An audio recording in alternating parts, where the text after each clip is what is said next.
Okay, it should be functional now. Removing this. Okay, and I will share my screen. Okay.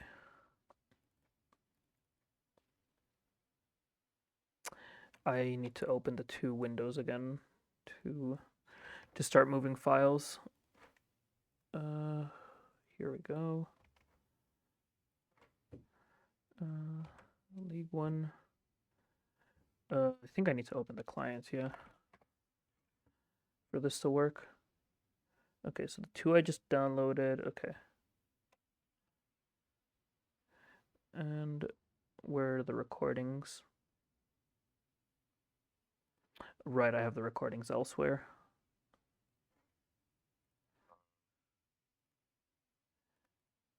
Because I think. Oh, on Discord? Uh, so. So you can do this, and then there's a full screen button over here on the bottom right. That should be it. Yeah, you see here? It should still have these icons at the bottom, but it also depends on which version of Discord you are, because sometimes they update Discord for some devices, and Discord like it's a different update for other devices. It's called A/B testing. Like some people have the version A of Discord, other people have version B. So you could have like a different setup than mine.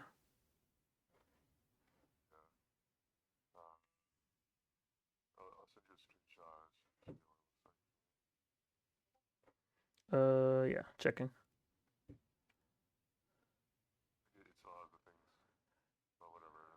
Yeah, so you see, like let me hover over it again.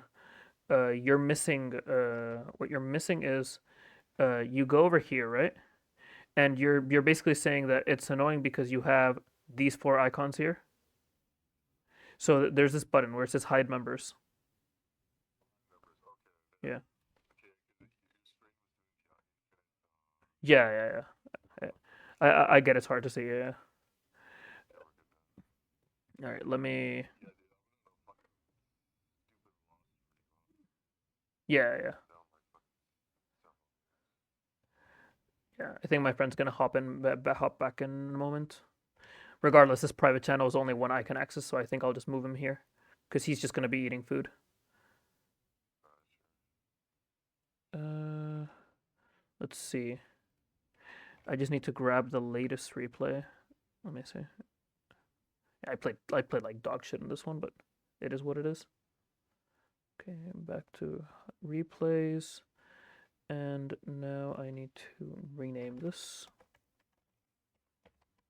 Okay. I think around like 180 LP or 200. It's all right.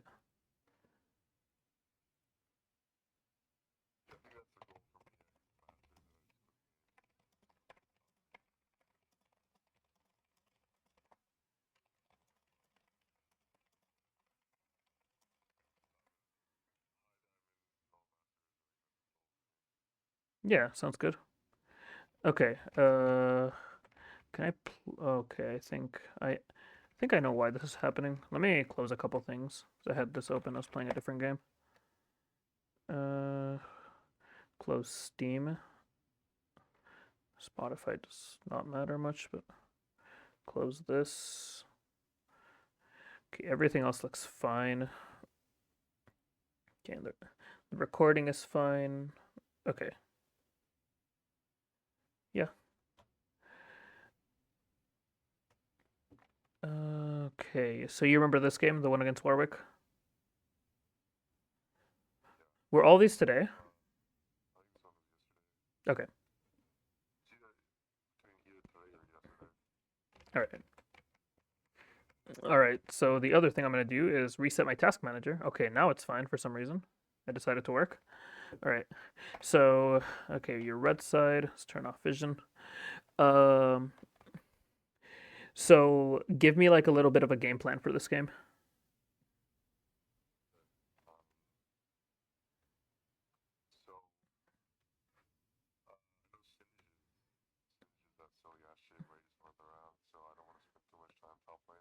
Okay. I can fight Warwick.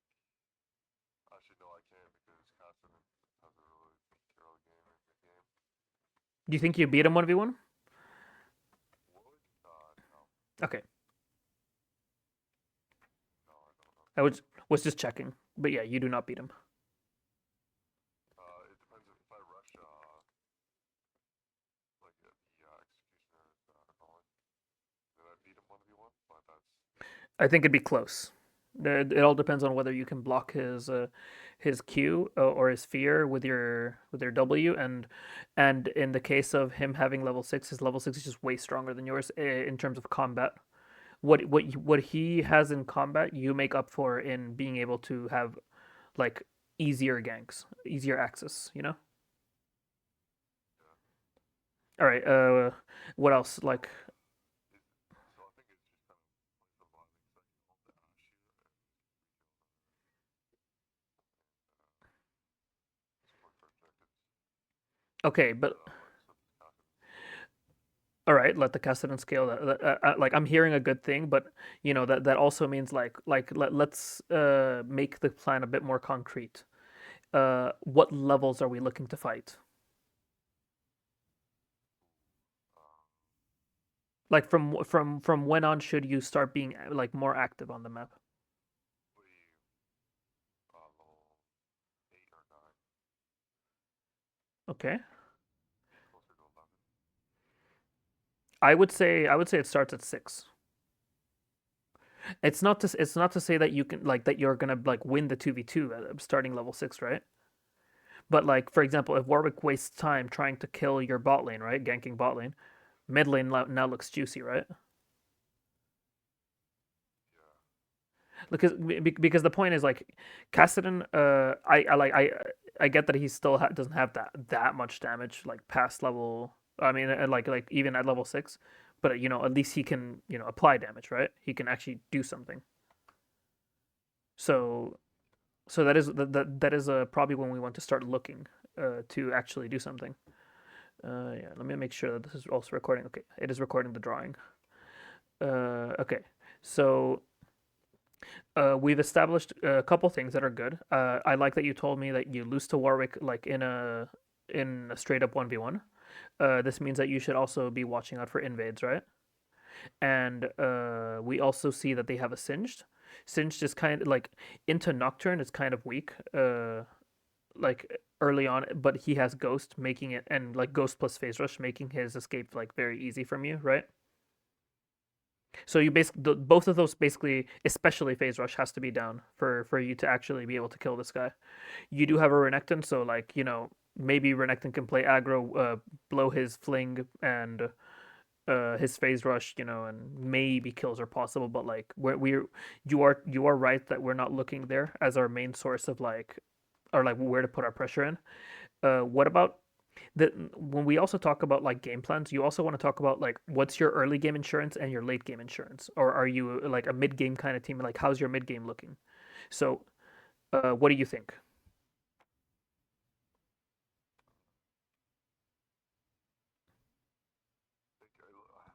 I think we got that late game because Cassidy also Renekton scales pretty well into their team at Pantheon and Ash.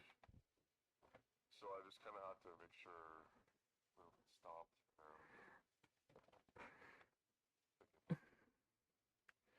So basically, yeah. So when I ask this, I basically want an answer to two things. Number one, like in each stage of the game, so early, mid, late, are you like one, are you stronger or weaker, and two, where is the strength slash weakness coming from? Okay. Early, we want to actually be strong early because of split strength. You need some mid roams. Like mid game, they might have the advantage mid game. It's like Warwick ultimate, Syndra ultimate, Ashe ultimate. Like Lurks, any one of those. Like they just go off. Okay. What about late? We win late, I'm guessing. Okay, so the way I would answer these questions, just just so you see how we differ in our thought process, is I think early game you guys actually hard lose. Uh, so you're losing jungle. You're winning top, like as in you have a stronger top lane matchup, but odds are Singed will try to proxy anyways to like avoid his matchup, right? Okay, so one of the important things is that you could potentially ping Renekton to like stop the proxy, right? The other thing you could do is potentially uh like red buff into like stop his proxy, or red buff into Krugs and ignore it, right? I would probably ignore it because you don't want to like screw your own jungle clear just to stop a guy that's gonna fling you and run out with Ghost anyways, right? Because he has Ghost and Phase Rush. In some other cases you can maybe stop his proxy, in some cases you won't, but I don't think this is a case where you can. We'll see what happens. uh and obviously if you start blue, it's another thing, right? Now, what else? uh so you hard lose mid, right? And it's more so that like in 2v2 fights Syndra's able to apply damage, Kassadin really isn't able to, correct? Finally, bot lane, you have a decently strong laner, like 80 carry wise. uh Ashe, I would argue, is equal if not stronger early because of the lethal tempo, at least in all out fights. Miss Fortune might win some poke trades, but them having the Pantheon, I think you're missing just how strong Pantheon is because you said Blitzcrank is actually stronger early. Pantheon will almost 1v2 this lane. So that's something you need to understand. A champion is wild. It's a mega early game champion.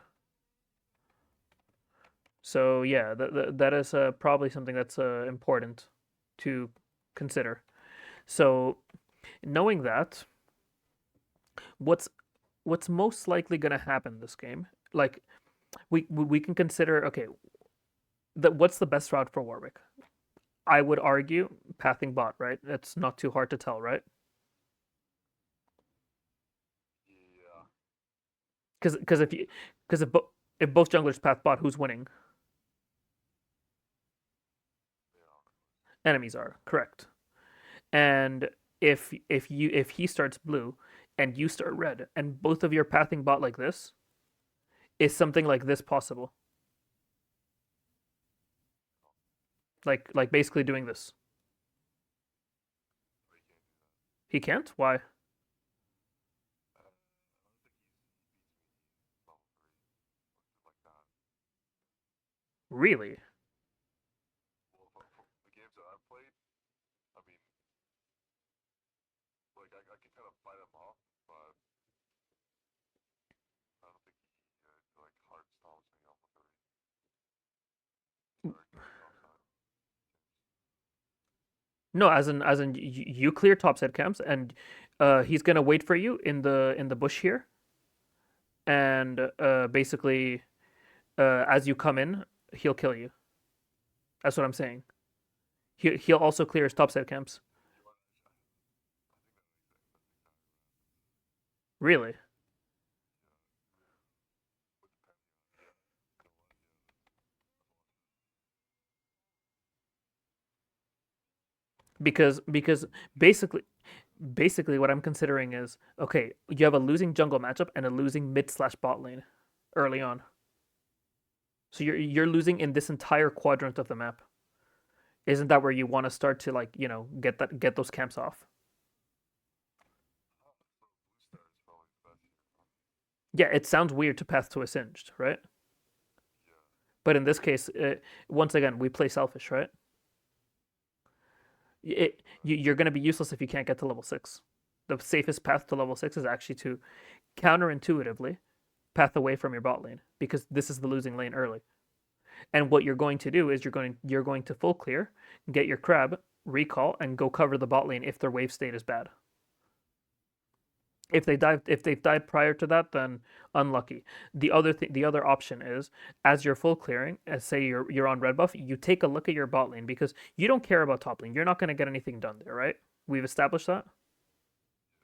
Okay, so since we've established that, what you basically need to do is uh you're going to check your bot lane. If the wave state is bad, so say like they're in a gankable position or they're going to be, right? You're gonna finish your clear. You can avoid this crap. You can walk down or recall and walk down.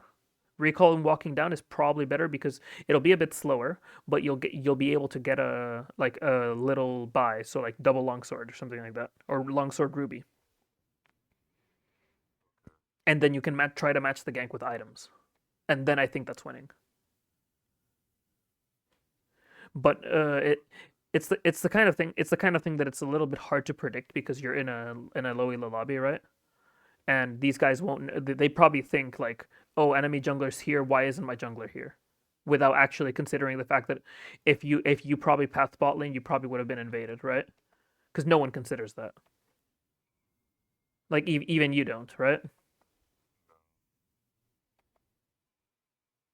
It's a thing that's a little hard to see, right? But basically, just consider like this is what your lanes look like right now. This is just like if I'm Warwick, like the other thing I could do is just triple camp here and just run like basically just run you down. The difference is, right, if you started blue buff, so like let's say he wants to start red, right? Just to like invade with red buff, right? That makes sense, right? Okay, and now he's gonna run you down here, right? What if you actually started blue and you're going topside? Well, the first thing is he might run into your camps and get nothing, right? But the other thing is that even if he followed you topside, at least you have a Renekton on that side of the map. That's right. That's my friend. So yeah, he'll just be chilling. So yeah, you get the idea, right? So yeah, let's see what happens. Did he do exactly what I said? Yep, he did exactly what I said. And it wasn't even the Warwick. The bot lane could do it to you, right? And this just feels bad. So how do you deal with this? Well, the first thing, uh, you're like yeah, yeah, like this tilts anyone, but like we have to like learn how to react when these types of situations happen to you, because if you think about it, what actually happened is not that bad, because honestly, let me like Get a flash out and kill me. yeah, let me actually take a look at this, because like I want to see this guy clear, because I think he did it slowly. So I think I'm not sure if he's supposed to start W or Q. I think W, but so I think he already fucked up. He's autoing these camps way too much. Yep, yep.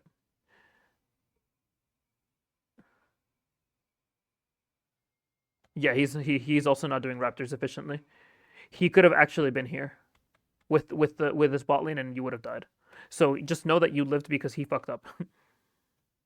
So one, you should be fucking grateful that you lived here, right? And you didn't even have to blow flash, which is crazy, right? Okay, but when you see the situation, even if Blitzcrank shows up here, does that even change anything? No. Yeah, all of your shit is gone, right? And by all of your shit, I mean two camps. It's not the worst thing, right? So let's consider this. While the enemy bot lane is like making sure that his jungler can take camps, right? Uh, one, your misfortune seems to be getting the push in, right? So you should actually ping them back. This is not a fight you win, whether they move or not. Correct? So you smite this, and surprise, surprise, right? Yep. Can't say I didn't expect that one. And during that entire time, as we talked about wave states, you see what's happening with the wave? Blue minions are dying, red minions are surviving.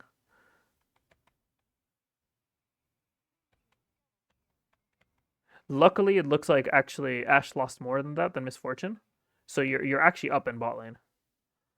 But had Ashe not died, because I don't think she should have died, I think she just probably misplayed. She would have come back to a fat wave. So, what should we have done? What do you like? What do you think? So, in this position right here, what do you do? Probably recall. Then just go straight to blue. Okay. Maybe recall. Go to top side crab, and then go back to my crux. So I think the correct solution is exactly that. Recall and go to topside crab. Basically, from then on, you don't know exactly what the map is going to look like. You don't know what top lane HP is going to look like. You don't know if they're going to be still fapping here, maybe trying to kill your bot lane. You don't know, right? But there's not much you can do here. So that's the first thing that we gotta accept.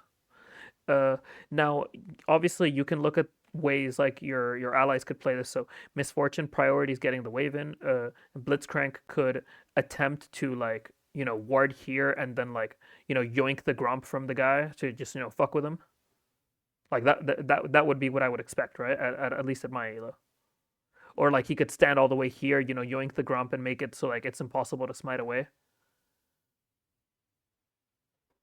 So there, like this actually doesn't need to turn out so bad because you have some decent champions and uh simply like they're kind of committing a lot for this, but they're forgetting like about their lane, right? And Misfortune getting like basically crashing in a wave is probably more valuable than you losing two camps as long as you recall and like efficiently go clear down here. Because the thing you need to remember is these camps right now, they're level 1, right? Do you remember how level camp level works? Or do I need to explain that?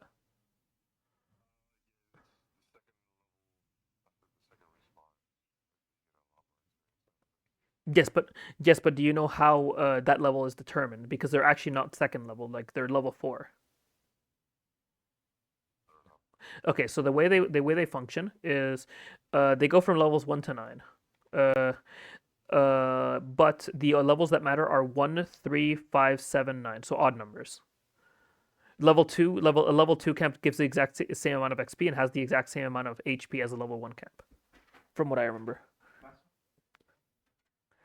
Uh so past that, the other thing we need, like how the level is decided when they're spawned, is based on the average levels of all the champions on the game. And then I believe there was something else that was done in the calculation. I think it was rounded down or something like that.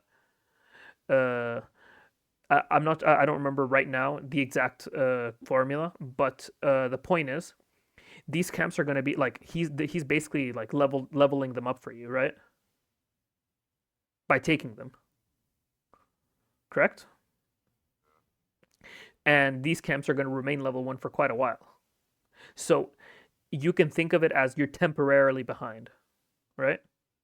And you're only behind if he's actually able to defend these camps and actually do them. And as you know, most junglers in this elo waste a lot of time ganking, right? So if you can recall, take crab, and maybe even if you just take the blue, you're probably ahead because then you go back to your leveled up camps. Like you'll still technically be slightly behind if the Warwick clears perfectly, but against most of these players, you'll be ahead. So yeah, the mistake here is basically trying to fight an unwinnable situation. Yeah, yeah, you did end up getting it, but it's not worth it because your bot lane died and the wave is shit. Yeah, yeah, and as like you also shouldn't have got away with that grunt because if the enemies are good, they got two wards here. They could have warded the grunt bush, right? They could have seen you doing it. Like it's just a very uh low chance of it working, high risk play that basically you should never win. And I mean, even if he did, like, does he actually, bring anything to the table in his current state as a level 3 champion? No. So So I mean, he probably had mana back then, but like even if he's full HP, full mana, is he gonna bring anything to the table against a Pantheon early or a Warwick? No, never. Well, if it's Ash and Blitzcrank, maybe they get a kill. You mean Ash and Pantheon? They probably get stopped actually. I mean, I think the enemy can like 3v4 you, unironically.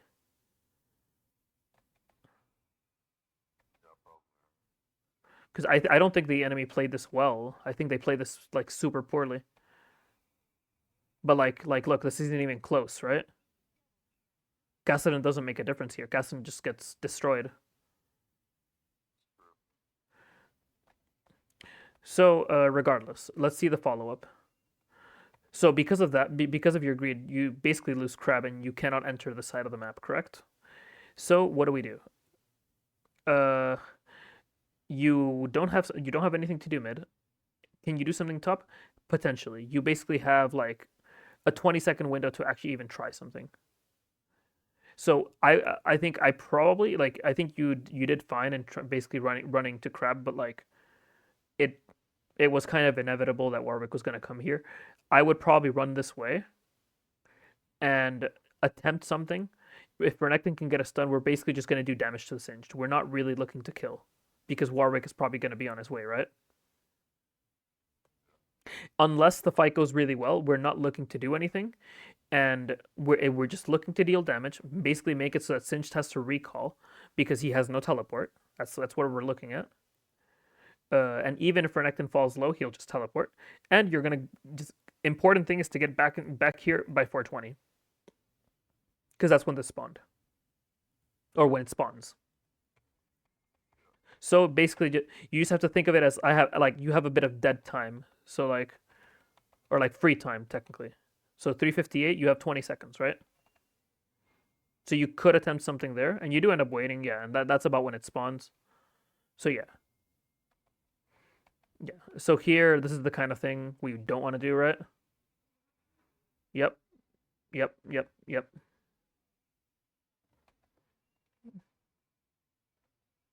So we wasted time there. So during all of that, Warwick is now he's now caught up, but he hasn't bought yet, right? So that's kind of the idea you could get, but I think Warwick could have been further ahead.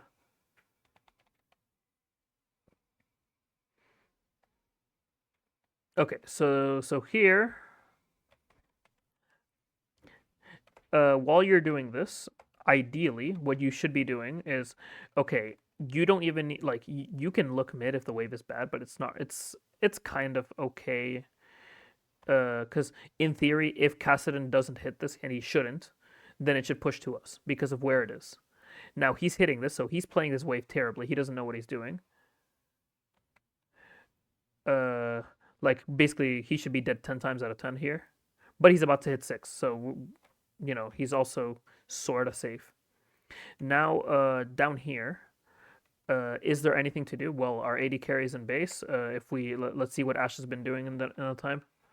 So Ash died here. Okay, so it's a kill trade, and honestly, fine because your AD carry got the kill, their support got the kill. So you should be happy with this, right? But the only bad thing is that the wave state is bad, right? You see, red minions surviving, blue minions dying. So after Gromp, what you need to consider is actually just running bot lane and just crashing this wave in. You should be like basically here, walking in. Does that make sense? And the way to predict that is while you're like say while you're walking here, you see that your AD carry has died, and basically what you need to understand is this wave is going to slow push, right? It's going to build up. From what we learned last time about wave states, you remember like why this happens?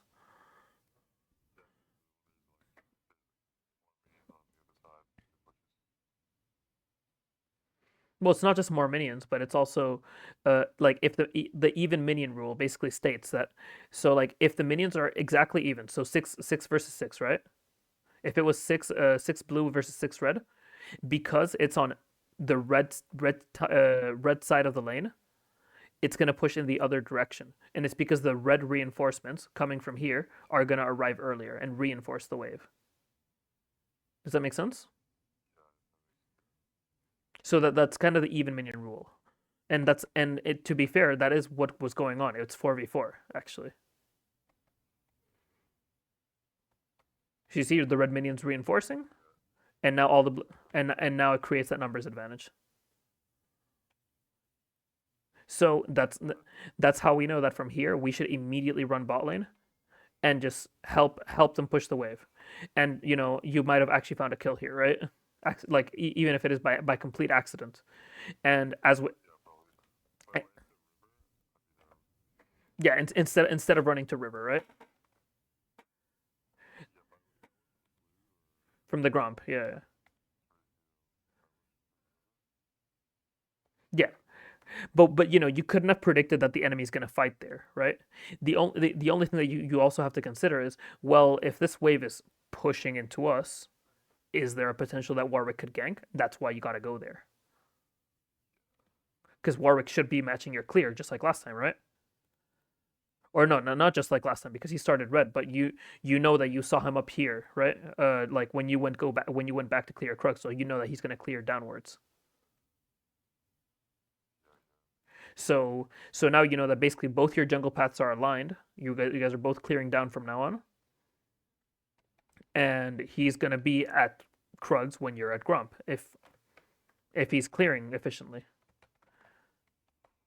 So you see exactly what happens. So I just want you to understand, like, you know, okay, the guy did buy. I thought he didn't buy for a moment. So, with this kind of like death, he did have a Tiamat, but he actually has the same exact AD. He just has an active, right? So the Tiamat actually didn't. Yeah, yeah. Do you know how Warwick's healing works?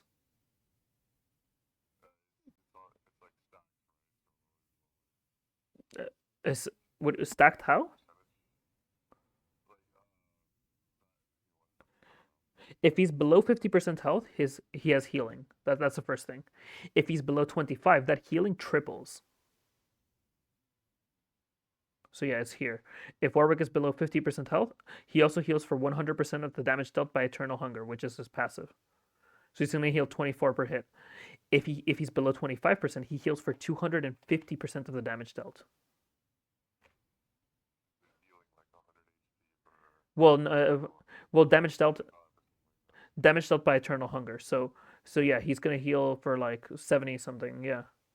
So you're basically gonna deal an auto, and he's gonna heal it back, and you kind of do feel that, right?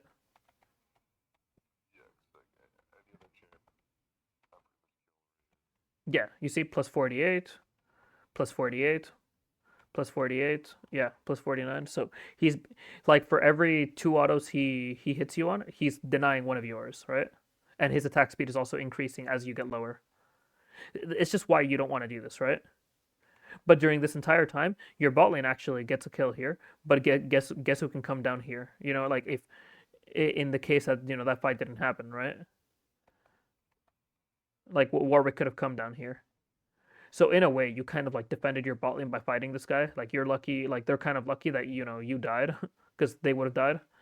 But the instant play after Grump should have been to go bot lane. Yeah, and yeah, yeah. Like, it's a bit hard to get like to get the knowledge of when to do it. But like, basically, if you want to know, like the way I would be looking at this as I'm walking down here I'm basically looking at my bot lane. Okay, they're fighting. Okay, we see a cleanse. Okay, my bot lane wins. And while you're fighting your camp, like, you're probably gonna press Q, press E, just let it hit, and you're gonna be watching. Click back on your camp, like kite, watch. Click back on your camp, kite, watch. Like, that's how you should be doing this. Once you're done, while you're like walking here, maybe until this point, because that's when you can throw Q, right, to the Grump. You're watching. Okay, and all you need to see, okay, they both died and the wave state is bad. And that's when that switch in your head turns. I need to go bot lane. But you would also consider, okay, there's a chance that Warwick might do dragon while I'm at bot lane pushing, or there's a chance that Warwick can come down here and basically try to 3v3 us. And a 3v3 at this point is looking a little bit better. So let me explain why. Now, as damage increases for both sides, right? Warwick's healing matters less. Because Warwick's healing against you was enough to keep him alive, right? But if there's 3 people hitting him at the same time, that might not be the same case, right? So like the more numbers there are in these fights, it's gonna favor you more. Or at least it favors Warwick less because his healing matters less if he's focused down properly.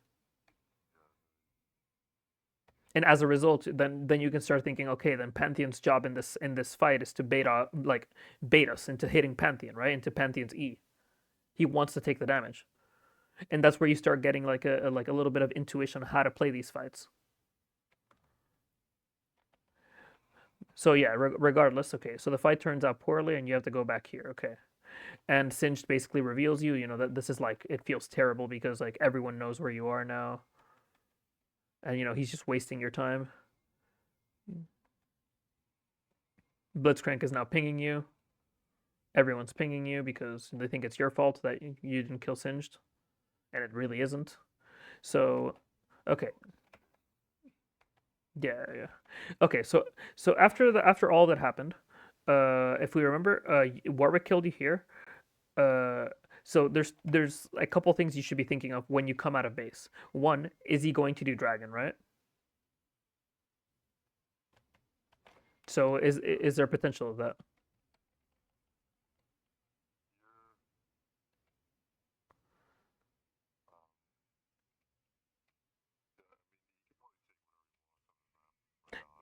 He could do dragon, correct? Okay, so if he decided to do dragon, well, it's gone, right?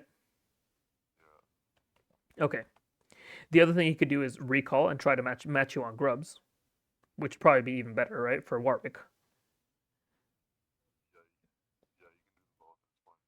Not both. No. He can only pick one. If he's on dragon, Nocturne's finishing this. He does not have time for both.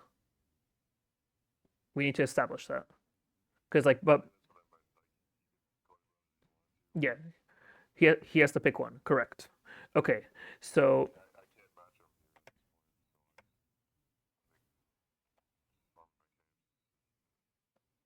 yeah. So basically, when we finish this, you need to a timer needs to start in your head. Okay, 609. How long would it take Dragon to be killed by Warwick? Roughly 40 seconds ish.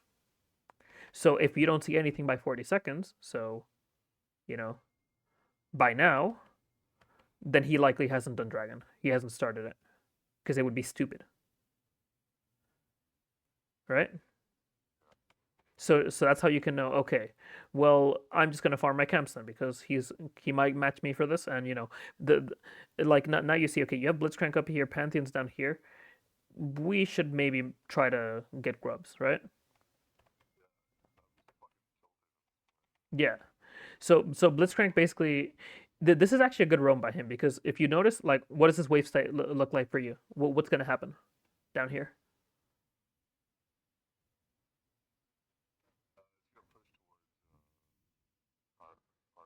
Perfect. And is that good or bad for Miss Fortune? Why?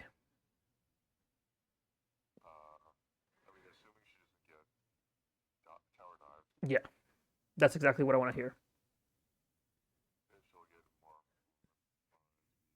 Yeah, she's solo funneling gold and XP into her, and yeah, and Blitzcrank what would happen if Blitzcrank stayed in lane and Pantheon roamed? Well, the wave is pushing away and Ashe can't really do anything, right? That's why Pantheon needs to stay. But as Pantheon, you would then make the choice. Well, what's my win condition? Is it an Ashe or is it a Syndra Singed? Probably Syndra Singed, right? because Ashe is not really much of a win condition. She's a utility AD carry. So Pantheon could technically make the decision to roam here, and I think in Challenger he would. Right?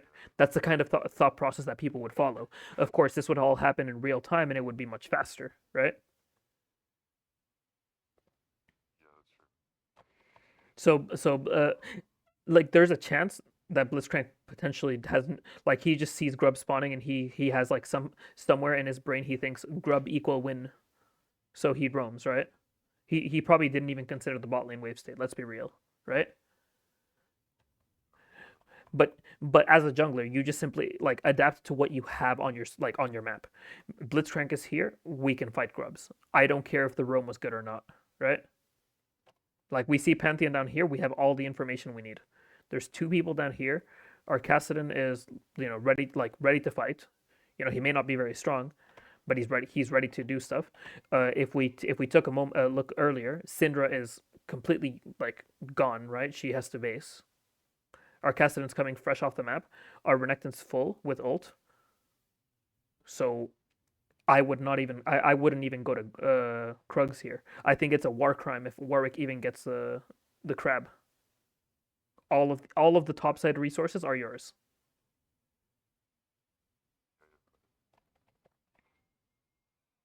So yeah, and Blitzcrank is correct in pinging you. You should not be on your red. So you see, because of that, because of your mistake, now he's forced to stay like topside for longer. Had you at least done your crab and grubs, he'd be able to recall, right? And he'd be able to go here and defend the misfortune. Because what could have happened is, what if she got dove on this wave? That's bad. Yeah, it's really bad. It's the free dragon for them. Well, it's not just that it's a free dragon. It's more that one of your win conditions loses a bunch of XP and gold. Correct? So that's probably something you don't want.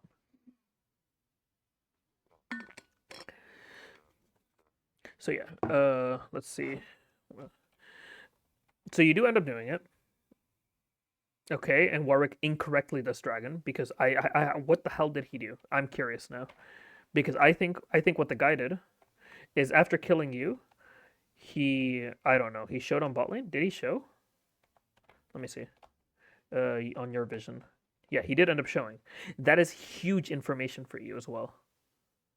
This more pointing towards grubs, right? Yeah, I might actually not have been paying attention. Exactly. You see the kind of things you miss, right? I was tilted.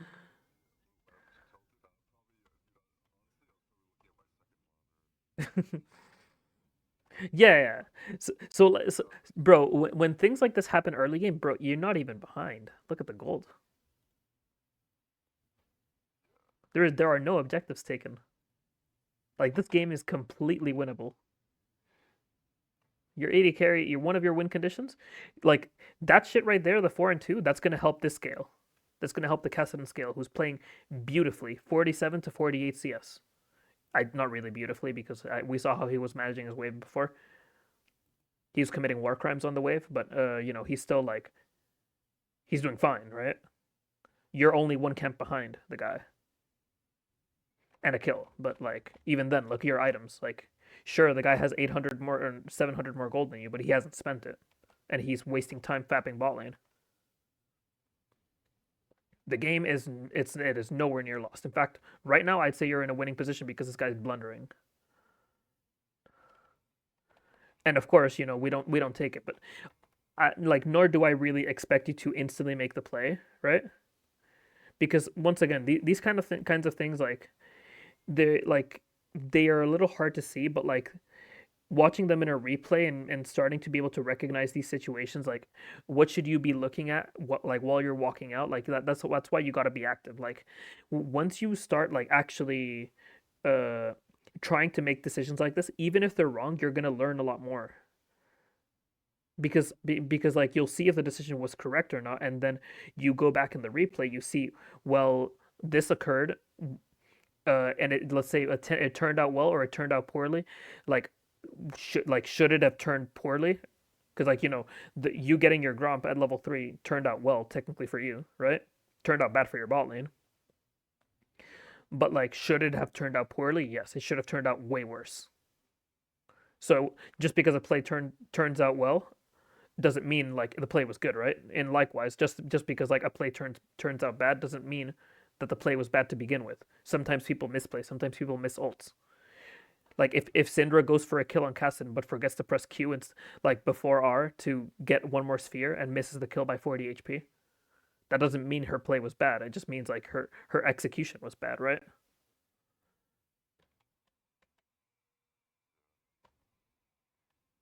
But the point is, at least like there has to be some intention behind the or like intent behind the play. So if you're walking out of base and thinking, okay, I see Warwick down here, well, I'm gonna full clear to try and get my 6, and then I'll go take grubs. At least there's some intent behind that, right? Because like I was expecting either one or the other. So you do your 3 camps, get your level 6, and then you go for the play on grubs. Or the other thing, which is a bit more correct, is go straight to grubs and crab, do both, and then full clear down. Either or would have worked in this scenario, but there's one that's more correct than the other.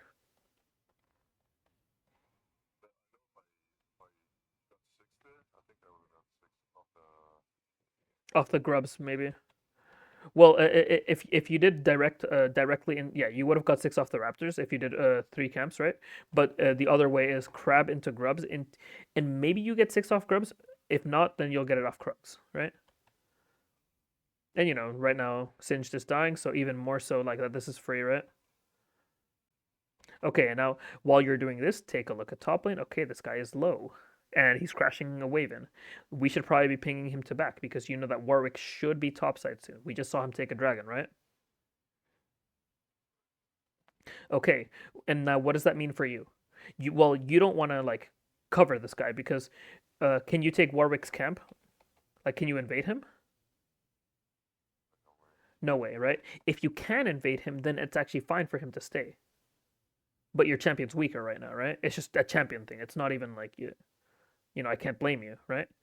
So if Renekton stays, he's actually forcing you into a bad situation because he's forcing you to either try and like invade him or just sit in this bush with your dick in your hand and doing nothing.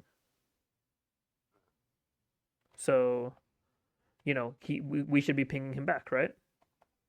Let's see what happens. Boom. Who would have thought? It's so crazy how like you can just see these things happening like 20 seconds, 30 seconds before, even a minute before, and they just happen, right? Oh, funny. You actually do kill him. In this case, it is because you well, yeah, part of it is that because you do have like the first hit. He also has E down and ult down. So, you know, I kind of respect this decision. And I like that you use your ult because you actually did need the damage. Had you not ulted, you would have died. But guess what? Singed is walking at you. So even then, it's not worth it because you're dying with four camps up. It's just inefficient, right? Basically, what's happening now is that both junglers in the game are going down in terms of like the EXP and gold curve. So as laners go up, you basically just set yourself like this for a little bit, and then you guys are go up again. So like you've done this. So while the laners are constantly going up, you guys are going down, or like you plateaued for a moment there, or at least while you're dead, because your resources are not being taken efficiently. But good like it's good that the way you played that, like the thought behind it is good because you thought about Warwick no ult, thought about Warwick no E, maybe not Warwick no E, but like uh you also recognize that you need ult to actually kill the guy, and it actually did end up working out. But what that means for you as well is that now you can't make a play for a while, right? So one of your ults is down. Ideally, I would be spamming ults mid lane because with the Kassadin slow and his mobility, I think it would be very easy to force Syndra's flash various times. You can spell shield her E, right? I mean, she can use other abilities to kind of like bait your spell shield out. I get that, but you can also try and walk behind her, so she can't like if she would push you in the wrong direction, right? She would be forced to flash. There's probably a lot you can do mid lane, right?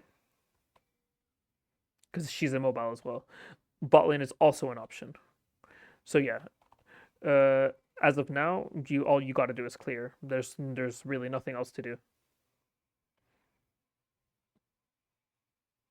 because your ult is down. So yeah, okay. And now here's where we finish. Okay, we consider, is it worth recalling? What do you think?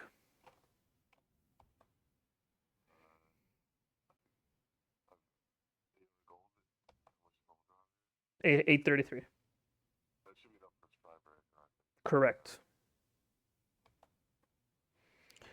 So here's where you would think, okay, I can try to make a play right now because my ult is coming up, right? 10 seconds. Is there a play anywhere? Is there a play to be made? I mean, if I can get this Ash, I mean, do you know the Ash is there? Because I don't think you do. I don't think so. No. You just see her walk here, and there is no information. In fact, you're on a ward.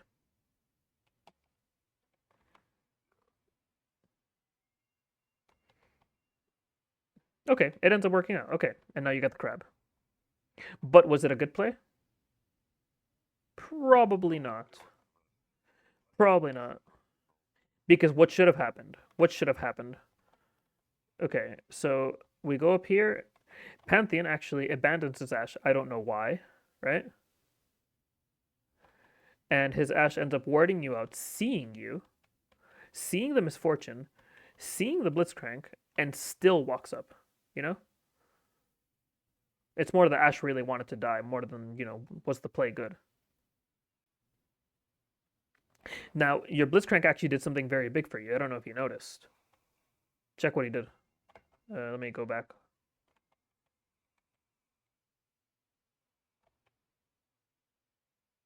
That's a Cinder Flash down. That, like, it's free real estate for you now.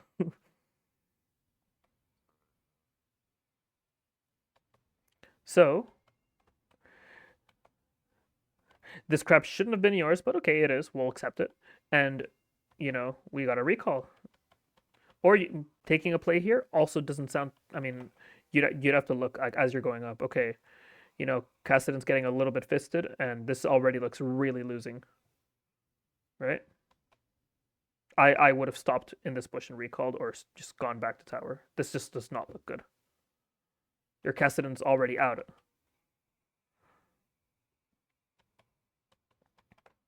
Okay, it somehow worked. I want to see why it worked. Okay, Syndra stun is down. Did we see this? Because this matters a lot. Did we see the Syndra stun go down? No. I just assumed I can one shot her. I mean, you actually fear the Warwick, which is good. So you actually did play that well, but you got kind of lucky that the Syndra stun was down. Also, Warwick could have feared you here. He could have released the E. But I think your fear was actually well placed. I like the way you played this. So this one's more like you mechanically played this well. So you know what? Good shit. Even then you die. But this death doesn't sting as much because look, all your camps are down. Your ult is down, right? You actually did something useful.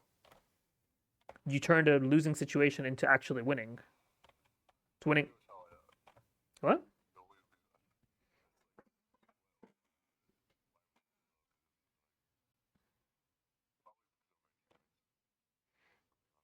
Yeah, and you're not even playing a very mechanical champion, but like mechanics are also like, uh, I also consider like knowing how to fight as part of mechanics. So like, you know, knowing cooldowns, knowing whether your champion beats another, like knowing champion limits as well. Basically, like, do you know how your abilities should interact with the other champion? So like, uh, you know, we can find like some complex ones, but like an example I can give you is, do you know how Camille passive works? Okay, so her passive is just a shield when she autos, right? Okay, and that shield can be magic or physical damage, correct? So yeah, just with an auto. But the calculation is done based on how much damage the enemy champion has dealt in that game. So something that is very specific, for example, level one, if it's Wukong versus Camille, Wukong will E onto the Camille. The E does magic damage. If Camille auto attacks, Camille gets a magic damage shield, and that's not what she wants. So Wukong will actually not auto after his E. He'll let the Camille get the magic damage shield and then auto her. So there's little things like that that also matter. And I would consider that as part of mechanics. It's not just how fast you click; it's how ready you are for things to be played out. Because if you expect Syndra to stun you, right? You react to it faster.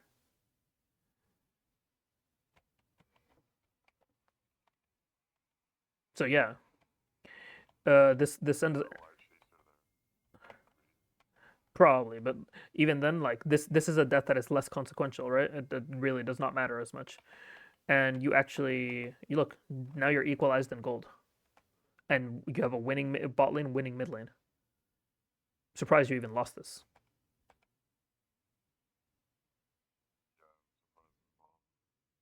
Yeah, your bot lane is 1,700 gold ahead.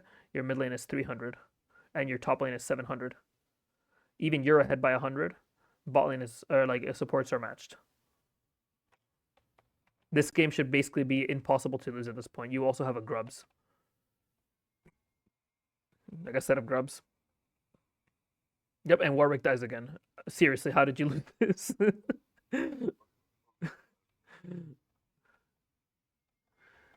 Okay, let's talk about this. Okay, uh, so you come out of base. You see that he's on grubs. This is all correct. Running here is good because you're in a position where you can contest. Your Blitzcrank's here, and you guys are actually like decently strong. Let me actually like lower the sound here.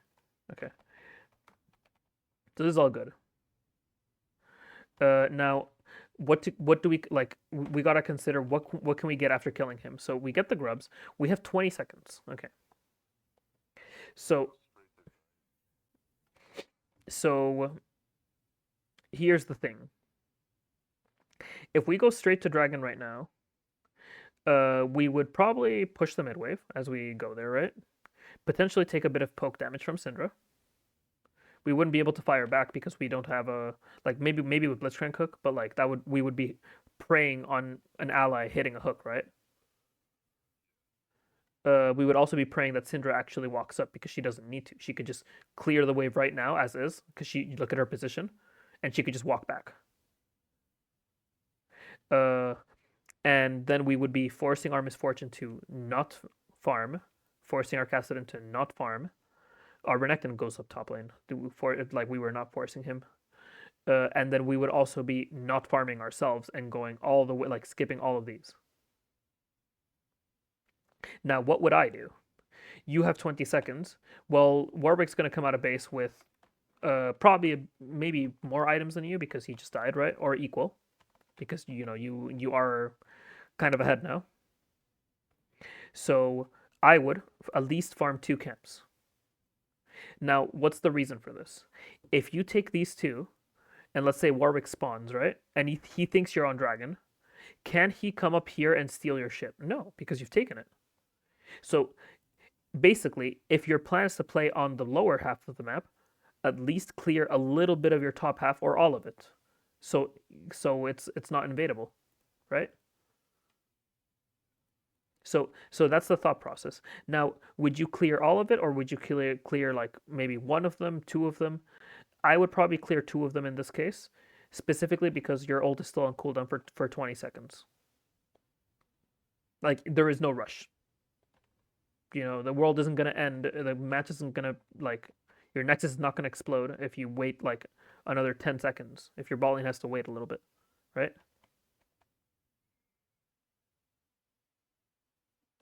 And even then, I think taking 1 camp is also like I wouldn't say it's a huge blunder. I would say it's just fine. It's okay. Now starting this, the thing you would want to look at as you're making this decision, and this is why I like taking more camps here, is that it also kind of relies on your laners. Look what just happened mid. Kassadin's got no TP and he's half HP versus full. Now you're in a losing state in mid. Bot lane looks just fine, right? So the decision isn't the worst, but look, you see?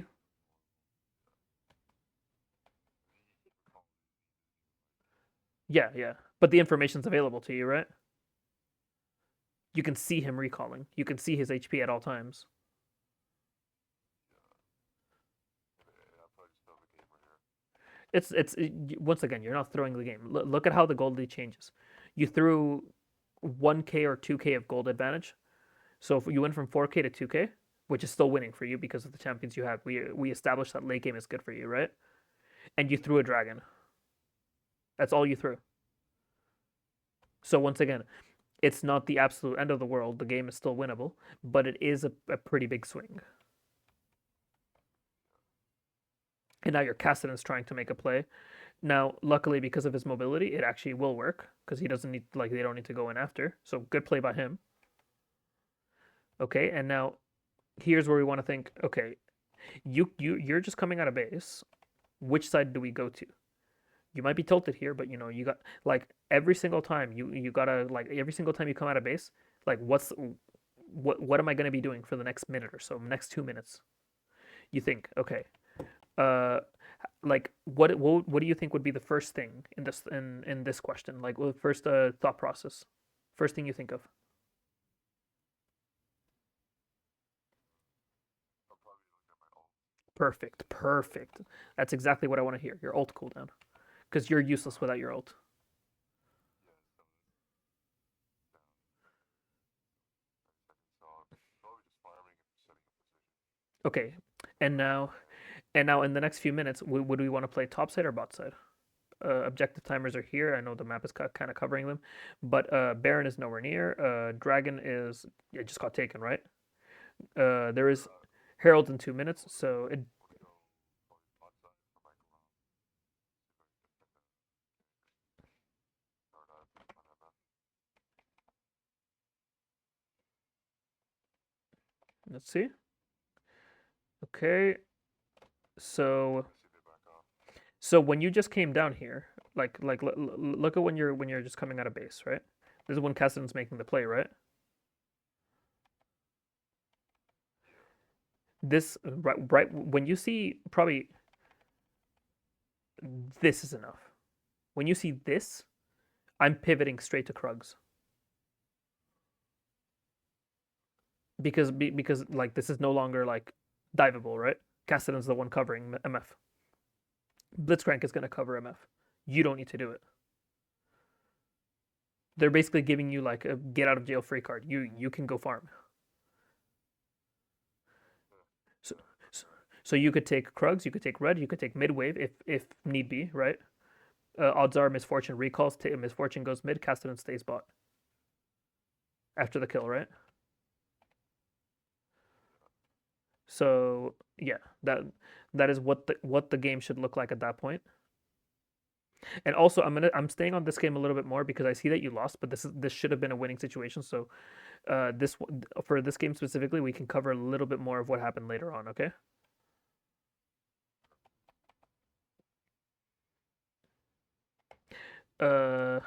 Okay. So yeah, I probably would have gone top to bot. In this case, once again, small thing. It doesn't make a huge difference because odds are you're gonna finish your clear, your ult's gonna be up by then, and then you're gonna be able to make a play where literally wherever you want. You do end up making a play here, and it works out. Works out now because you have Stride Breaker, right? Let me see the other thing. Okay, here. Okay. Renekton gets a stun, and you also get your fear. And you spell shield the fling. Perfect. I love that you walk back. I love it. Because you're cutting off his escape, and you're also basically not letting him auto you for phase rush. That shit's good. But yeah, for sure you should take the kill. Okay. So this is all perfect. You take your Krugs. Okay. So there's nothing to do topside, right? So we go back to Raptors. Let's see. You decide. Okay. I think I need to go down there. Let's see what this looks like. Okay. I can agree with the premise of coming down here. I would also agree with just coming here and killing this. Do you do it? No, we don't, right? We're missing this. We're still okay. We saw it. Our brain turned on. You see how long that took you? Look at this. What's the timer we have on this? Until like how much time do we have to kill her?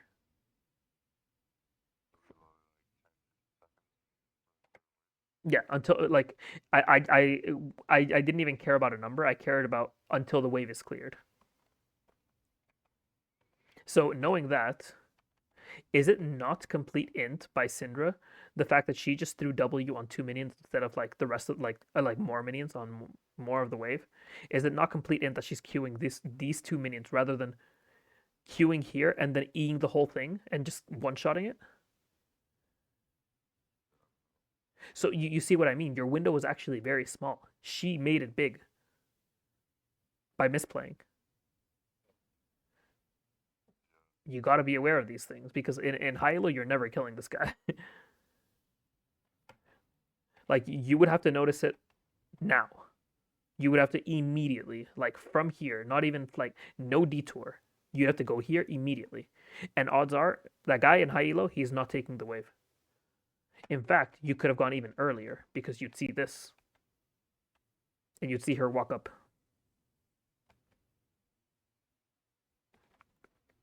That's alright. Take the wave after. That's all good. Okay, so now what's the plan? Kassadin should be taking this wave. Okay. You decide to take it for him because the guy is just slow.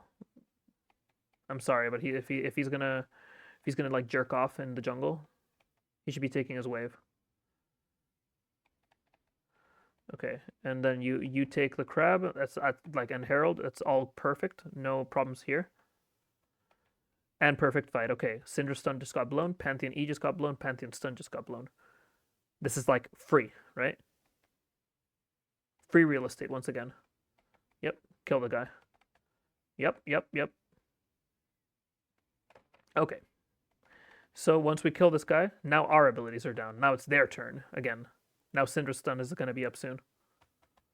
So I want you to walk back now, right? We go forward. Our Blitzcrank hook is down. He only has ult and ignite. He can't reach anyone with E. Our Misfortune ult is running out. Now you're 1v2. It looks like it's 3v2, but it's 1v2. These are the little things when fighting, like you got to consider. Champions you're playing with. How they function in these fights. Luckily, it doesn't turn out that poorly. But you know, Syndra's getting kills like funneled into her. Warwick may ping the Ashe all he wants, but like that's not the win condition. They win because Syndra's getting ahead, or like she's getting fed.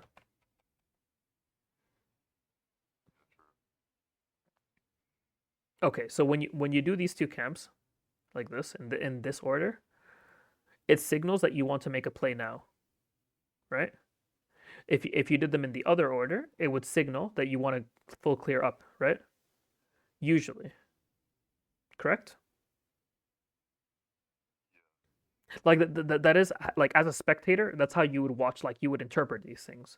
Now, given that when you come out of base here and you see that the dragon timer is it's around a minute something, does it not make more sense to go from top to bot? All your camps are up, right? We just did Herald, so yeah, like these little things matter because now what ends up happening is, what if Warwick just like say he gives up the dragon because maybe he deems it not fightable, right? What if he just clears all of this and gets 6 camps? He's sort of equalizing it, right? Because he'll get 6 camps, then he'll probably take top tower as well. That's probably what he would go for. So, like the rule, like the general rule of thumb, the way you want to think about it is, let me zoom out all the way out. If we're looking to make a play on the bottom side of the map, clear the top side. If we're looking for the opposite, so if we're looking to make a play on the top side of the map, clear the bot side. Worst thing you can do usually is clear these two, go dragon, potentially like take it, but then you go back to your top side, find that it's all gone. Or you do these two, you try a play, and then it ends up failing because the enemy's got you low, and you're not even able to take dragon, and then your top side's all gone. You'll come out of base, and you'll be like, oh, I have nothing to do. I'm jobless. This especially hurts if you're already behind. So basically, yeah.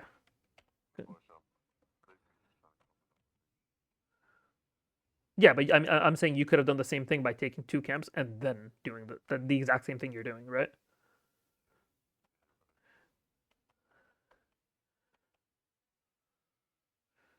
And honestly, with how much time they're taking, you probably could have done all four. You probably could be on wolves, and your ult range is probably enough to get you to the fight.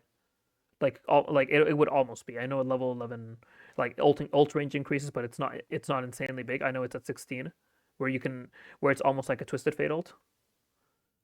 But you probably would be able to react. That's kind of the bonus you get as Nocturne.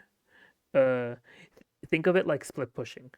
Laners split push when they can teleport to lanes, right? Or like to fights, at least in the past. Not really anymore because of how teleport changed. Uh, you kind of have the same thing. You don't have to be like in this bush.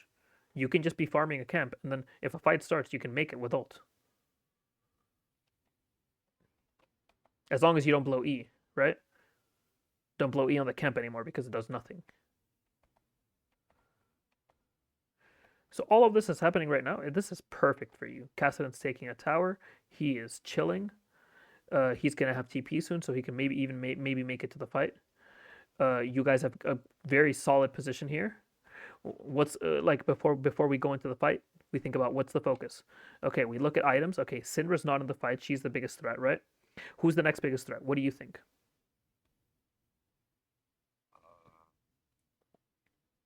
I'll probably use kill on because I know she has Kraken Slayer and Lethal Tempo. I would argue the second biggest threat is actually Singed. I think Ashe is like Ashe is maybe up there, but like the Ashe is level 9. She is barely dealing damage here. We could try to kill her, right? But I think we just died to Singed right after. I think the way I would play this fight is basically work off like just because of like your champions are not very good into Singed. We do have a stun. We have your E, right? You have two stride breakers that can slow him down. He has phase rush, right? And you have a super fed misfortune. If we can blow all of our CC into Singed, how can the enemies like stand into you after? What's Warwick gonna do? Ult in on a Renekton or you? You're also tanky, right? Or on Blitzcrank. The worst thing that can happen for you is if misfortune gets killed, right? So we have two priorities here. One, kill Singed because he's just the highest threat with because he has one full damage item, right? He is level 12, and like he's just going to be the most threatening out of everyone here. And finally, Ashe is like not really too big of a threat. Like yes, she has an item, but your AD carry has two. If let's say front lanes die and it's AD carry versus AD carry, you're betting on your AD carry, right? Because your AD carry has two items versus one. There's no way she loses that. She could be Iron and she would win that.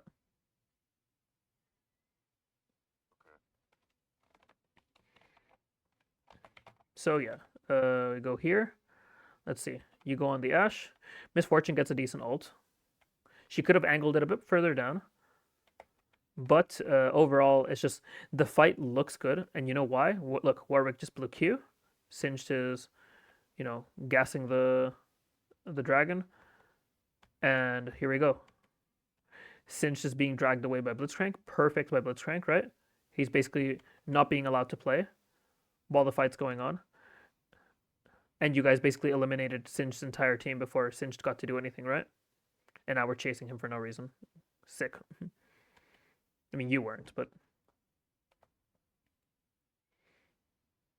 that is also the other possible way to win. Like kill Singed. I mean, kill his entire team before Singed can respond, right? That way is also fine. I'm just saying, like, the other guys are less of a threat, and it could potentially allow Singed what he wants to do. Okay, so If we blow our cooldown on Sage and he gets away, yeah, then it feels bad. I get that. That's why we play like you yourself. You're a committal champion, right? Like once your ult is down, you have nothing, right? So the way you'd want to play it is actually walk in slowly. Let the other set it up for you. So if Renekton lands a stun on Singed and then into Blitzcrank E, that's when you blow your E. You don't blow your ult. You only blow your E as Nocturne. And all you do is fear the Singed. You CC chain him.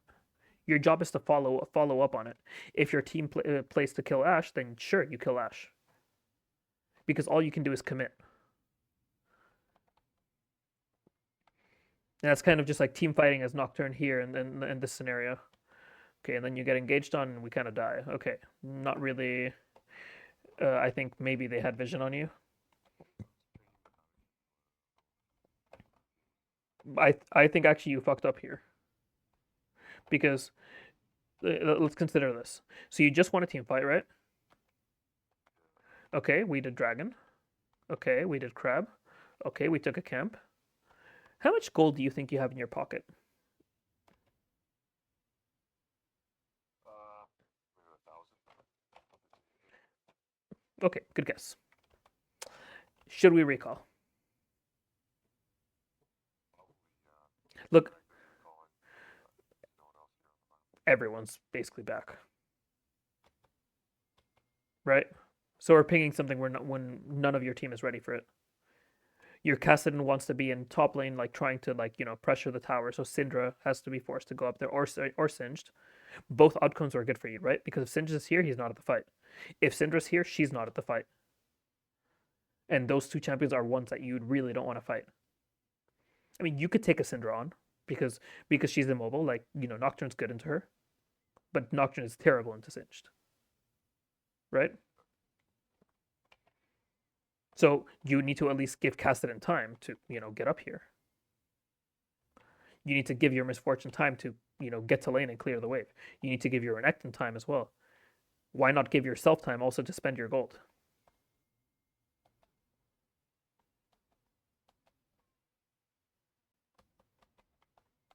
So yeah, with this fuck up, no, okay, at this point, whatever, it happened. Okay, your Kassadin almost dies, but he goes back. Your bot lane did the best they could, take a tower while after a Nocturne int. Because let's be real, you inted that. Every great player has made their ints, so Well, like, to be fair, I was trying to defend that. yes, but like that's when you have to make think logically. If you're there, you can't defend it. If you're not there, you can't defend it. You can't point is you can't defend it. So yeah, like you have to think about whether does your does your presence make a difference there, and it was predictable that it wasn't going to. So that's the kind of way you want to think about it. And I've inted I've made bad plays my entire life. Like shit happens, man. But we want to learn from it. So it's good. And Well, what? like I ping assistants if they listen, but if everyone's brain is straight from what they used to hear, probably win the game of that. I don't think Arakan is as impactful as you think it is. I think this shit is if I were to give it value, I think I'd say it's the value of 2 dragons.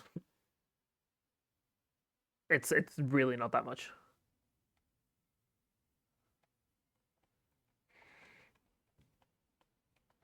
And also with how this objective works, it completely shreds your armor and magic resist, like almost entirely.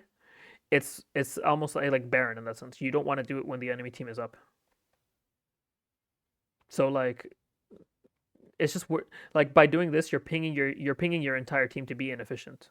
Because let's consider what if everyone comes here and helps you with the Atacon, okay? What could happen? Okay, I'll give you the scenario.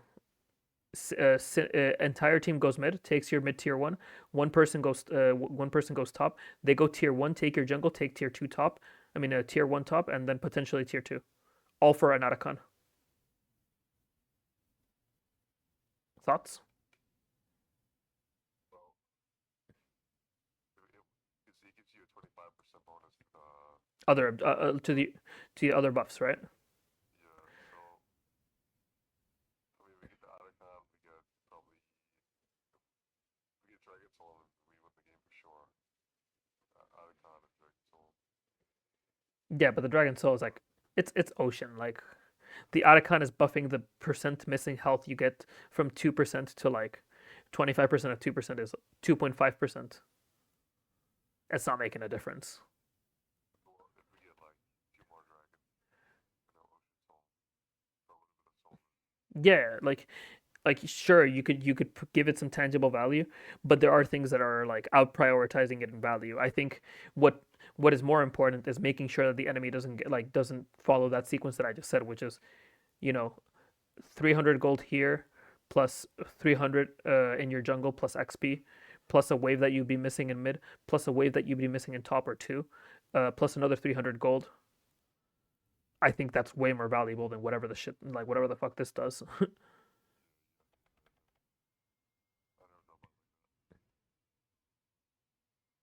about Like also when putting value on dragons, by the way, if you count the amount of like stats an infernal dragon gives you, so AD and ability power 3%. Obviously the value increases as you go on in the game, right? But roughly that can be estimated to roughly 500 gold total for your team. It used to be 1,000, then they nerfed dragons. Grubs also used to be more valuable, then they nerfed grubs. It matters more to be efficient than like actually securing these objectives. These objectives, they help, but they're not like game changing. The only one that's really game changing is Elder Dragon, Ocean Soul, or I mean not Ocean Soul, like just Dragon Soul, or not Otacon, Baron. Otacon is sort of like, it's approaching those levels, but like it's still like decently far away.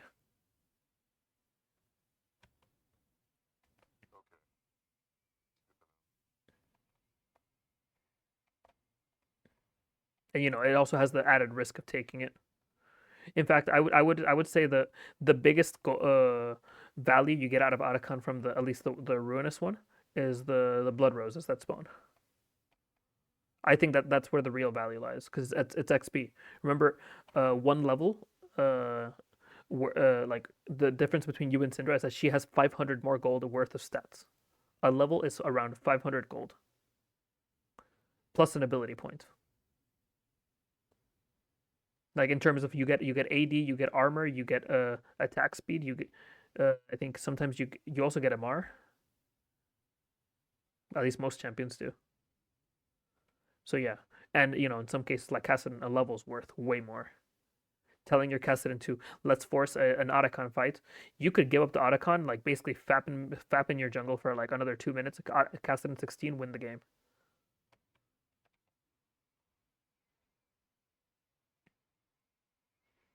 Like what's the rush to finish this game? You got a Kassadin, right?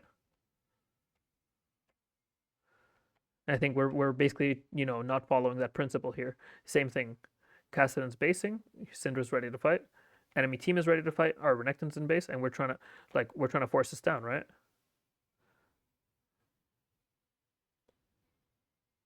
Like think of it as fight lines. You three are here, then there's another fight line here with Renekton, and another line with Kassadin. Renekton could join us with TP, but it would still be a 4v5 because Sinch is about to spawn. So you want to try and match these whenever possible. If your team isn't ready, like don't force your allies to go in with Herald. Just take enemy jungle or take your jungle, and then once Renekton's ready, once Kassadin's ready, then you guys like start pushing up.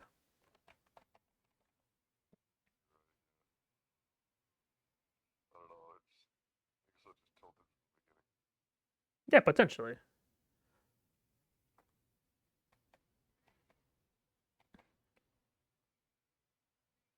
And at this point, I'm not like as much interested in like why a bad decision was made, because everyone makes bad decisions in game, like like you could be tilted, but it's more so like, do you understand the concept now? And I think you do, right? But like it's fine that you were tilted. I get that.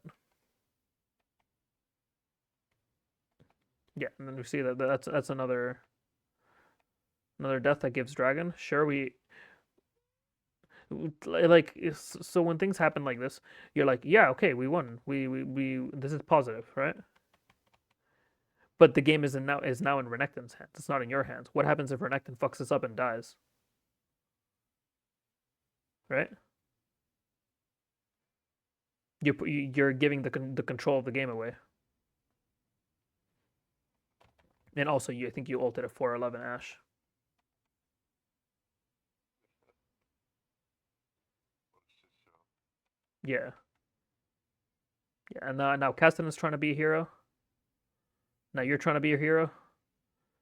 So yeah, this is very common, like low elo stuff that's happening. It's just everyone just starts like creating a shit show. Everyone's trying to be a hero. And the thing that matters the most in these situations, and here's where pings are so valuable. Like you just try to like keep everyone on a leash in a nonsensical way, but yeah.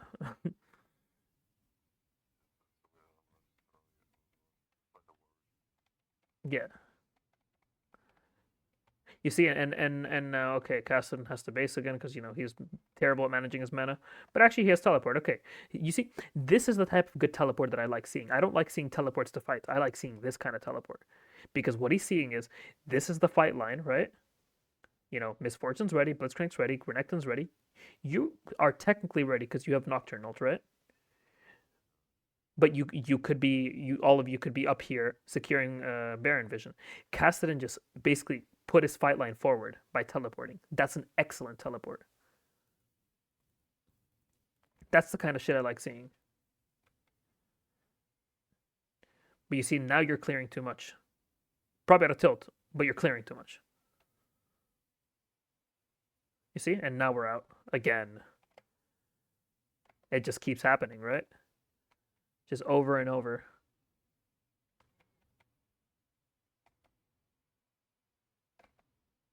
And yeah, and the way to control this is, one, ping him.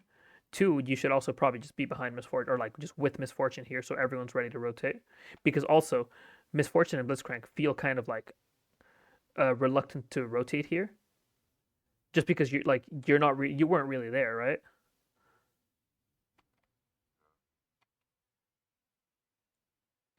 And now they're slowed because Ash, and goodbye, it's over, at least for this fight.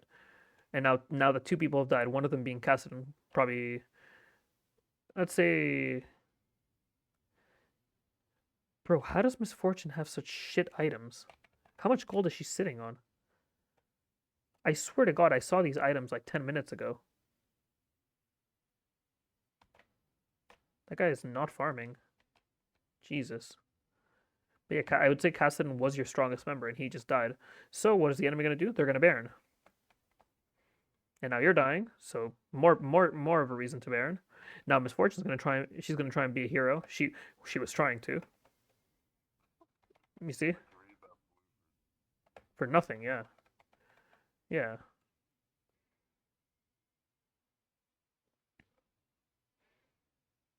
yeah. So I think if you want to like take one big thing away from this, is like, this just keeps happening for a solid 10 minutes, I'd assume.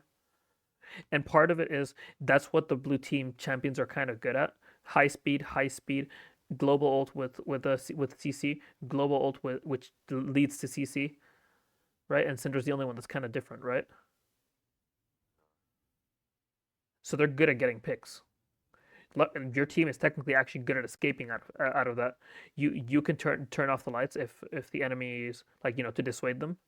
Uh, Blitzcrank is kind of bad at escaping from them, but he usually has a symbiotic souls to speed up. Misfortune's high speed. Kassadin is like high mobility. Renekton's kind of at getting out, but he can survive for a while, right? Your team isn't exactly too bad at playing against that, but you still gotta play with discipline. And so the biggest thing you're gonna take away from this is just think about like the current positions as fight lines. So like like if your fight line is looking like this, then don't run into the enemy jungle. Like if your laners are here, here, and here, you know, you shouldn't be running into the enemy jungle. There's a good video that explains it, but I think that's probably like what ends up happening in the game for another like 20 minutes, right? Let me. There was one about. Yeah, here. How many times has this happened to you in your solo Yeah. queue games? Let me. You walk out of base to start pushing out a side wave. Right. And just as soon as you do, the team walks up mid and dies. Maybe you're playing jungle, you notice some of your camps are up, so you start clearing them. Then your team walks up mid and dies. Or maybe This is exactly what's happening to you. You base because an objective's coming up soon, and you need wards for it. And then, well, I guess by now you can probably guess what happens next. Throughout my time coaching League, this is the #1 problem that most of my students have, especially those playing in lower ranks. That's why I came up with the concept of tempo lines, which is a great way of thinking about the game, so you always know where to go and what to do, in order to make sure your team stops inting, and so you never miss out on the action. But before we start, Yeah, because the problem is you're missing out on the action, right? And you're also not stopping your team from minting. So let's Look at the minimap and draw a line on each of your teammates that spans the entire distance of the map. These are your tempo lines. To put it simply, when you're sharing a tempo line with someone, you're playing with them. And if one of you dies, the other one is always going to be able to get something for it. In a perfect world, your entire team is on the same line. But right now, blue team has 3 different tempos. So yeah, did you hear that? Yeah. If Leona and Cannon, who are in the front tempo, So yeah, by playing in the same line as that Kassadin from the previous game, or like from that game, he would have been able to at least get a tower if you guys forced tier 2 tower bot, right? Or for the Otacon thing, right? Or if 4 of you are a Baron and your Kassadin's here ready to hit a tower, then like imagine Syndra walks up here, right? And now Kassadin like just Rift walks all the way up, right? line begin a fight right now, the teammates in the further back tempos won't be able to get anything for it, because they're not on the same line. Now compare this freeze frame with a different one like this, where we have all 5 team members on the same line. You can see this in effect. While the enemy is trying to deal with Cannon, the other 4 teammates capitalize on this by pushing out bot and mid waves, and then eventually getting the enemy mid tower. Our problems only begin when we aren't on the same tempo line as our teammates. And this was the crucial mistake that the 3 players from the intro had made. They all left their teammates alone in the front tempo, in a position where they could die without someone to ensure them. Catching sideways, doing jungle camps, or recalling are all things that put you further back on the map, and when you have teammates who are on a far up tempo, this is a recipe for disaster, especially in lower ranks. Yeah, and it's not to say that like your decision to sometimes farm is bad. It's sometimes that your ally should also just go back, but you need to communicate that because the problem is people never ping in this elo.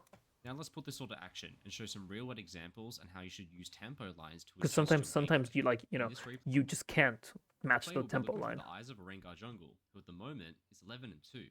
Now, off the back of a pretty understandable mistake, he respawns, and of course, when you die, you're left with some pretty interesting tempo lines. These tempo lines look like this. Rengar's entire team is on the other side of the map, in a very compromising position. Now, logic dictates that they would play safe until their 11 till Rengar comes to support them, but that's not what they're going to do. We have to compensate.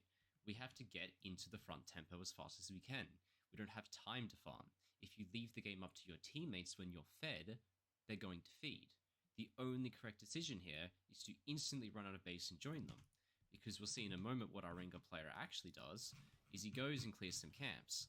And at the moment that the enemy shows up to kill our teammates who are playing aggressively in that front tempo, let's place ourselves hypothetically in the same tempo line as Draven here.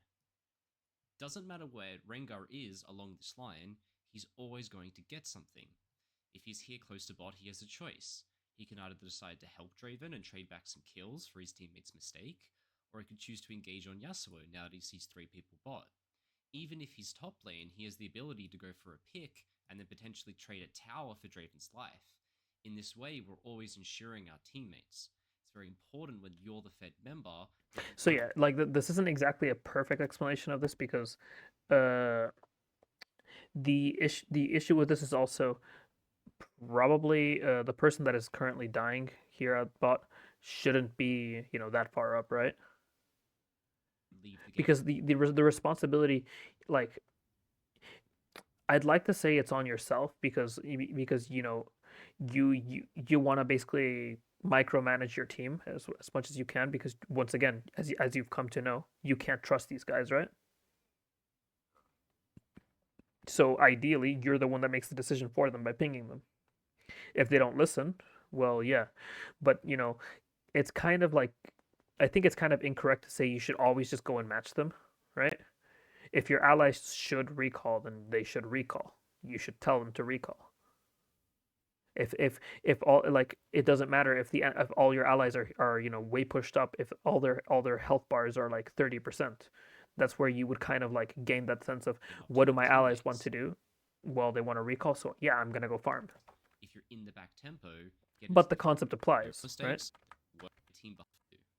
But yeah, I think the guy just talks over it like various times. I remember he does also search. He talks about Baus, which I think by basically the Los Ratones team, like in that they actually play these tempo lines insanely well, and I think this video is actually very interesting. this so- unique tempo-heavy playstyle that Lost Return Let plays me with see. is actually just a slightly adjusted version of a macro play. Let me see. To base. Rakan, for example, is slower by a full 10 seconds. Yeah, even here. dying on Okay, his yeah. team is able to take all or nothing. So basically, And just as you think there was a play here where Baus started proxying a wave in bot lane, right? On Gragas top lane. played by the boss, right? So after this, the enemies actually sent 3 people. This is basically like imagine you're chasing a Singed. He actually ends up escaping. Don't question how. Don't question how he gets out of this. This is just him, man. He's just him. But during all of this, his allies were on the same tempo line, and they get grubs. They get a top lane turret. You see? And after all of this, they all recall. The enemies finally get dragon, but they also took too long, right? So by the time people start coming out, Baus teleports, so he's now ahead of that tempo line. Janna is 10 seconds ahead of Rakan. Ari is, well, kind of matching Ezreal, but you know, Brumble hasn't recalled, so he's out. So you get the idea. Like there is a little bit of a discrepancy going on there, and by the time everything happens, which by the way they're using portals here, which is why there's like a little bit of a difference in space, but basically everyone is so fast on the way out that they're actually able to just do this right after. And I'm not saying, you know, you're never going to coordinate teams like this, but all you need to do is basically understand when you need to be with your team, and that's kind of how you can think about it. In the early game, farming your camps matters a lot more because kills just give way less XP. Basically, if you want to like, you know, put numbers on it, killing a Gromp is more like I think it was 280 XP, and a kill at level 3 is like 100. I think we covered that last session. Yeah. So yeah, that's basically the way you want to think about it. Like once people start hitting level 9, level 10, that's when these kills actually start meaning something. And even then, like Baus just keeps doing it, and like he just dies. Like he's 0-4 now, but his team just gets so much out of it. Like when people call him an inter because he dies like 10 times a game in Challenger, Like these deaths are calculated most of the time, and he usually gets the wave at least, so he doesn't even fall behind. It's the equivalent of I took all my jungle camps and then I died. Yeah, you're not behind. You just aren't ahead. Like like you're doing completely fine. The same thing that's like the equivalent of, yeah, I got killed in a gank, but I also got like all the waves at top lane, so I'm not behind. So that's why the ganks that hurt the most are those that leave the enemy's lane in a bad state, right? The wave, or when you tower dive, because the enemy loses all the minions as well as giving you 300 gold.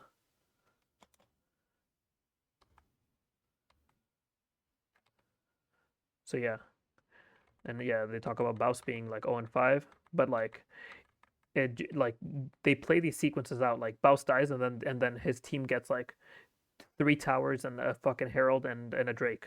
Like it's not even close. And I just find it really funny how he like mind controls them to like chase after him.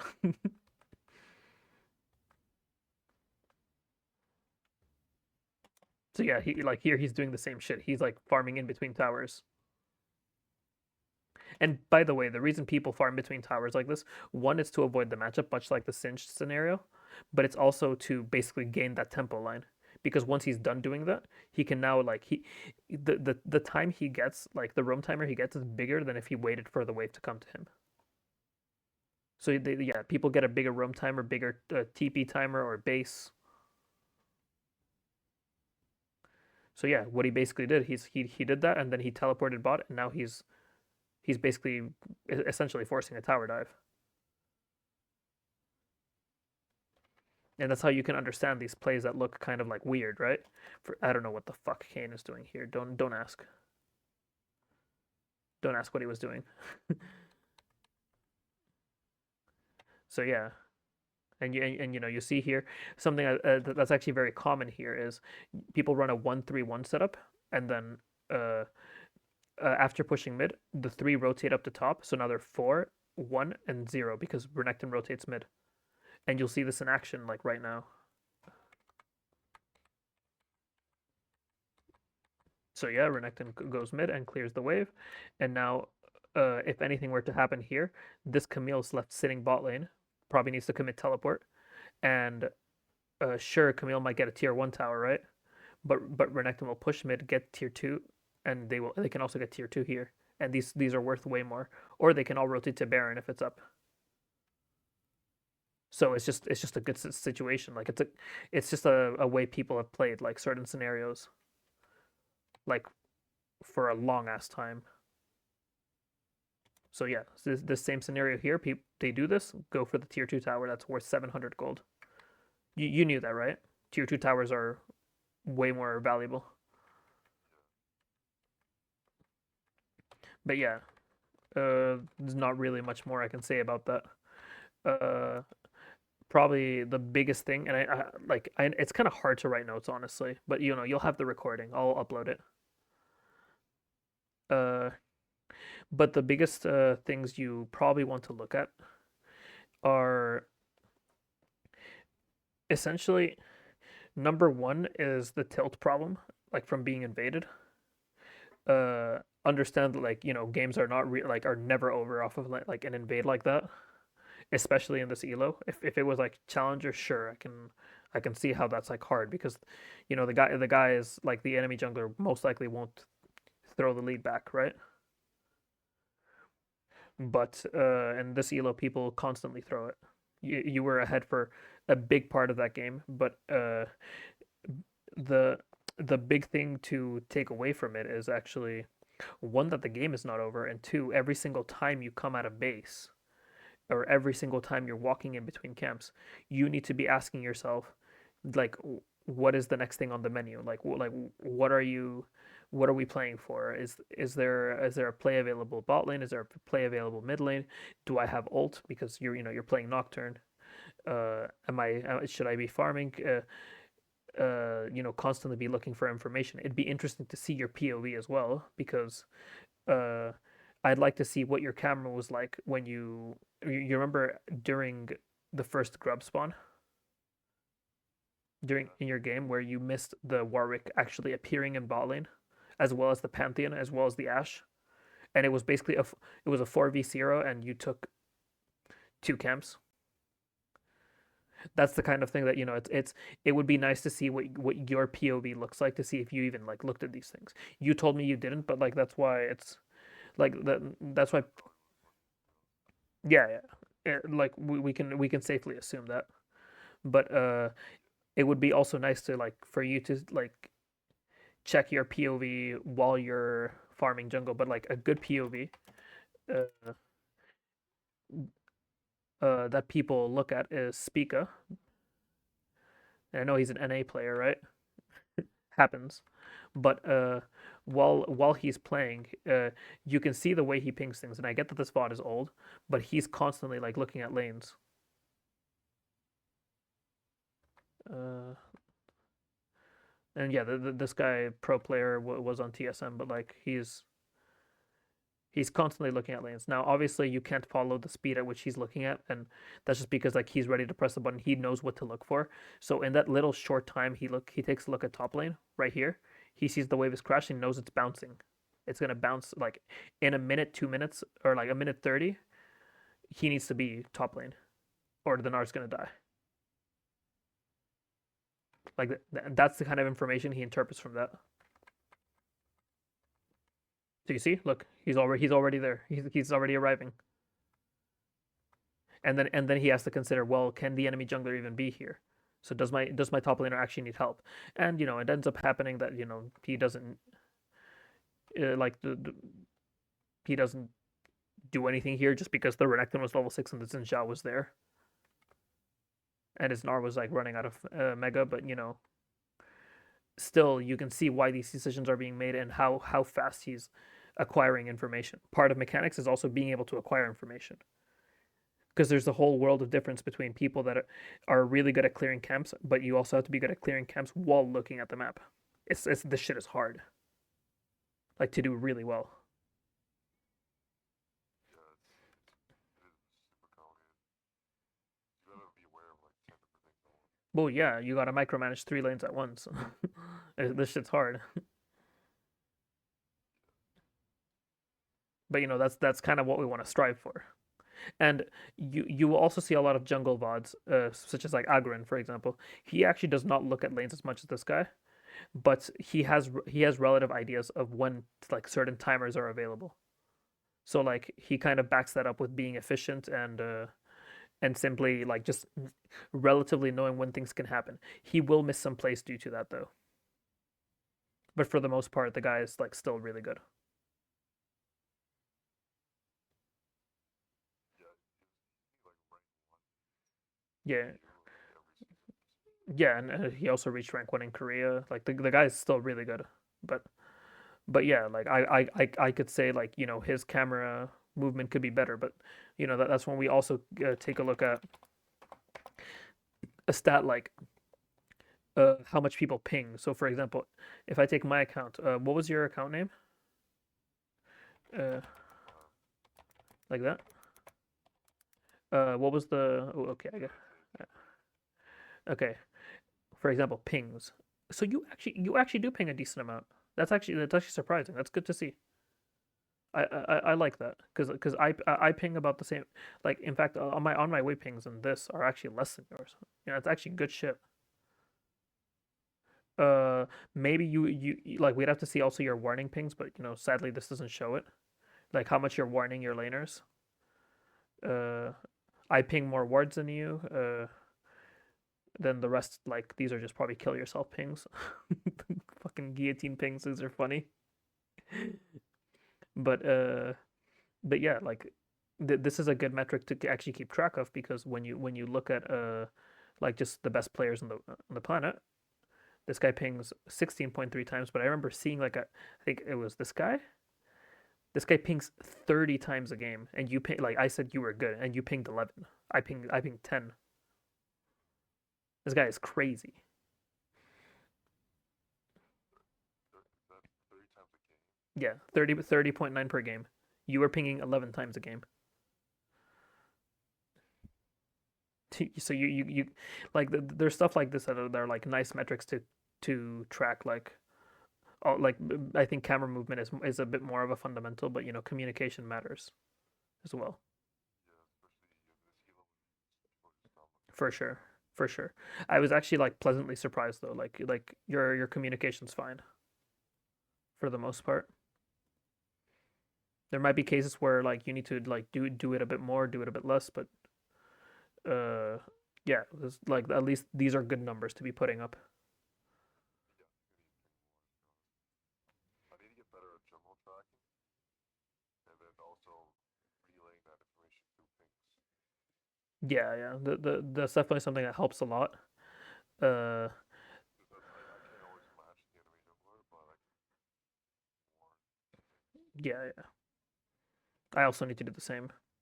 Just that one thing alone probably just plus 10% with later probably. Yeah, for sure. I think I had a game like as well where I think was it this? No, I think it was slightly before where I think my teammates tried something and I couldn't be there for it because like me being there, like I know Nidalee is gonna be there as well, and that's not really a fight that's forcible. So they go for it, and then Nidalee's there. Surprise, surprise! But I could have told them. As I said, this is the game I entered and I played really poorly on, and even then the position was actually fine for me because I was efficiently clearing. I wasn't exactly behind, but I missed stuff like that, and it feels bad. I played this game terribly, so shit happens. But yeah, anyways, that would be that. That would be it for the session. Solid. So I'll stop the recording now.